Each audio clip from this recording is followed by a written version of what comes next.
प्रथम कदाचित एमाले र कांग्रेसको गठबन्धनले पनि काम गरेन भनेपछि त्यसपछि के हुन्छ भन्ने कुराको अन्दाज छ तपाईहरुलाई? सोच्नु भएको छ तपाईहरुले यो समाजमा कुन सन्देश जान्छ भनेर?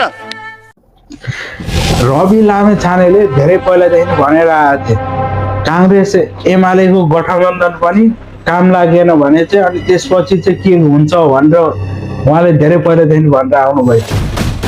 अहिले त्यही हो, जेनजीले कांग्रेस एमालेको गठबन्धन नभएपछि पनि लुट्ने चोर्ने डन्डा अझै पनि बढेपछि त्यसपछि जेनजीले सोचे त्यो 23 गतेको घटनामा कोही छैन संलग्न।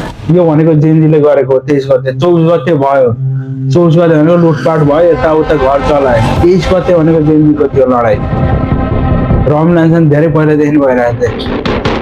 कांग्रेस र एमालेको पनि गठबन्धनले भएन भने त्यसपछि के हुन्छ? जब रमलान्छन् त्यत्रो फाइलहरू जब खोल्न लागिरहेको थियो त्यसपछि चाहिँ रमलान्छनले फाइल आफ्नो सहित आफ्नो पनि सरकारी ठगमा मेरो पनि छ भने पनि मेरो पनि छानबिन गर्नु भन्दा त्यो त प्रहरीलाई पनि भने हो। मेरो समेत के फाइल छ भने मेरो पनि खोल्नु भनेर रवि लान्छन् त्यत्रो भनेको, त्यति 1000 चोटि भनेको होला नि त्यहाँ संसद भवन जाँदाखेरि। उसैको पछि लागे एमाले कांग्रेस। त एमाले कांग्रेस मेरो माओवादी त अब उसमा यता विपक्षमा थियो, त्यो उसमा एमाले कांग्रेस लागेको त्यसै हो। गगन थापा मेन गगन थापा प्रमाण यहाँ छ यहाँ हामीसित छ भन्ने प्रमाण कहाँ छ? अहिले त्यहाँ आफ्नो घर जल्दाखेरि जल्यो क्या प्रमाण पनि।